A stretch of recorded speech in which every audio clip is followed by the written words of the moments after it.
امریکہ اور ایران مشرق وسطی میں ایک دوسرے کی آنکھوں میں آنکھیں ڈال کر کھڑے ہیں. بالکل وہی ماحول ہے جیسا کسی دنگل سے پہلے ہوتا ہے کہ پہلوان اپنے مسلز اچھی طرح دکھاتے ہیں. امریکہ تو ویسے ہی دنیا کا بڑا بدماش ہے, ایک بڑا طاقتور ملک جس کے پاس دنیا کی مضبوط ترین فوج ہے, لیکن ایران بھی اس کی آنکھوں میں آنکھیں ڈال کر کھڑا ہے اور وہ بھی اپنے مسلز شو کر رہا ہے اور بتا رہا ہے کہ وہ بھی امریکہ کی شارک پر ہٹ کرے گا اور اس کا مرکز ہوگا آبنائے ہرمز یعنی کہ اسٹریٹ آف ہرمز.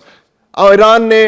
3 روزہ مشقوں کا اعلان کیا ہے آبنائے ہرمز کے آس پاس کے علاقے میں, اور یہ 5 نوٹیکل مائل کے اندر انجام پائیں گی اور اس میں فضائی حملے ہوں گے اور یہاں پر مارٹر گولوں کا چلانے کا مظاہرہ ہوگا. یعنی کہ ایک ایسی ایکسرسائز جس کے ذریعے بتایا جائے گا کہ آبنائے ہرمز سے گزرنے والا کوئی بھی بحری جہاز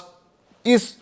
ایران کے حملے سے محفوظ نہیں رہ سکتا. دوسری جانب امریکہ نے بھی ایک طویل المدتی ایکسرسائز کا اعلان کر دیا ہے جس میں وہ امریکہ اپنی طاقت کا مظاہرہ کرے گا اور ایران پر دھاک بٹھانے کی کوشش کرے گا. ایران تو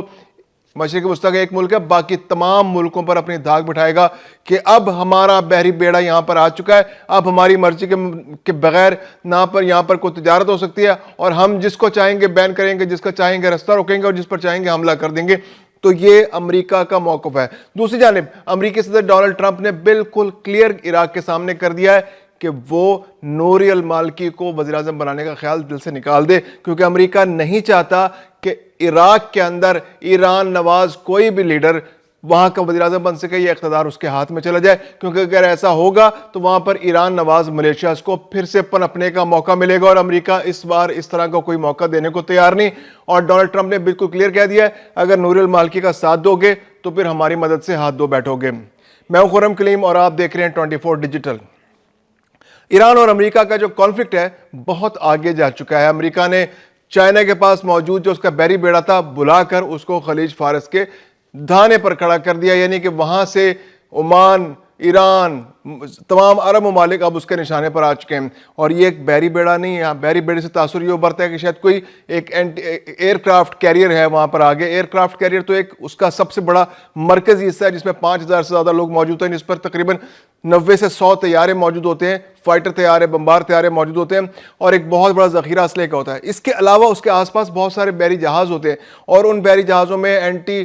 میزائل جو ان کے اندر سسٹمز موجود ہوتے ہیں, پھر ان کے ذریعے بھی میزائل لانچ کیے جا سکتے ہیں, وہ جنگ لڑنے کی صلاحیت رکھتے ہیں. اس کے علاوہ آپ دوزیں بھی ہوتی ہیں, ڈرونز بھی ہوتے ہیں, ایک پوری ایک فوج ہوتی ہے, بحری فوج ہوتی ہے. یعنی کہ آپ بحری بیڑے کا نام آئے گا تو اس کا مطلب ہے ایک ارمڈا, ارمڈا کا مطلب ہے ایک پوری بحری فوج امریکہ کی اب اس وقت خلیج فارس کے اندر موجود ہے اور وہ جو بھی مطلوبہ نتائج ان کو نشانے پر لیے کھڑی ہے. دوسری جانب ایران نے واضح کر دیا ہے کہ اب ہم اسٹریٹ آف ہرمز جو ہے وہاں اپنی پوری صلاحیت کے ساتھ موجود ہیں اور ہم امریکہ کی شارک یعنی کہ دنیا کے وہ ممالک جو ایران کے مخالف ہیں, جن سے ایران کے بہت اچھے سفارتی تعلقات نہیں ہیں, جو گلف کنٹریز ہیں وہ زیادہ تر کے تعلقات ایران کے ساتھ اچھے نہیں ہیں, تو وہ بھی ان علاقوں سے جو تجارت ہے, دنیا کے تقریباً 20% جو تجارت ہے تیل کی, آئل ایکسپورٹس ہیں, وہ آبنائے ہرمز کے تھرو ہوتی ہیں. بعض لوگوں کا خیال ہے کہ شاید یہ 30% تک بھی ہوتی ہیں. تو یہاں سے ایک بڑی مقدار میں تیل یہاں سے گزر کر جاتا ہے آبنائے ہرمز سے. آبنائے ہرمز کا مطلب ہے کہ اسٹریٹ آف ہرمز یہ ایک بہت تنگ رستہ ہے جو ایران کے پاس سے اور عمان کے پاس سے گزر کر دنیا کو بحیرہ عرب سے, خلیج فارس سے, بحیرہ عرب سے ملاتا ہے. تو یہاں پر ایران نے اپنی پریزنس بہت سٹرونگ کر لیا. اب مارٹر گولے چلائے جا رہے ہیں. پھر یہ کہ انہوں نے ایک نوٹم جاری کر دیا تھا کہ یہاں سے کوئی فضائی طیارہ نہ گزرے, زمین سے لے کے 25,000 فٹ تک کوئی طیارے کو یہاں سے نہیں گزرنا چاہیے, کیونکہ اس بات کا خدشہ موجود ہے کہ اس کو یہاں پر نقصان ہو سکتا ہے. تو 29 یعنی کہ 27, 28 اور 29 3 دن تک یہ مشقیں جاری رہیں گی. اور اس میں آبنائے ہرمز کے جو وہاں سے جتنے بھی ممالک ہیں ان کو بڑا گلف ممالک کو میسیج دے دیا گیا ہے, ایک میسیج کمیونیکیٹ ہوا ہے کہ وہاں سے اگر امریکہ کے ساتھ دوستی کریں گے تو وہ بھائی نشانے پر آ جائیں گے, ان کے بحری جہاز بھی محفوظ نہیں رہیں گے, آئل کی جو ایکسپورٹس ہیں وہ متاثر ہو جائیں گی. چائنا, انڈیا اور جو بھی فار ایسٹرن کنٹریز ہیں یہاں سے زیادہ تر تیل جو ہے وہ گلف کے تھرو ہی جاتا ہے اور گلف میں اسٹریٹ آف ہرمز سے گزر کر جاتا ہے. تو ایران نے اپنی اسٹریٹجی وہاں بنائی ہے اور امریکہ بھی آئل کی جتنی بھی ایکسپورٹس ہے اپنے اس پر اپنا کنٹرول بنا کے رکھنا چاہتا ہے. تو امریکہ نہیں چاہتا کہ یہاں پر ایران کی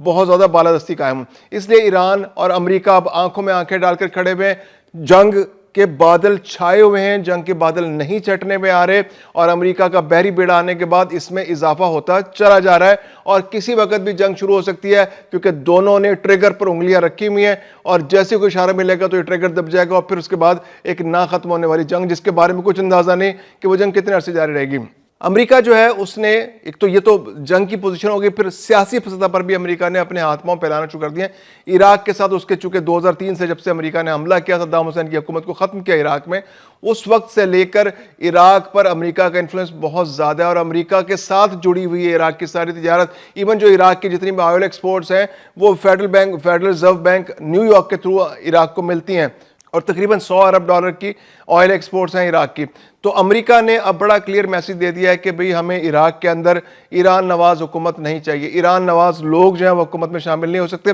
نوری المالکی جو ہے وہاں پہلے 2006 سے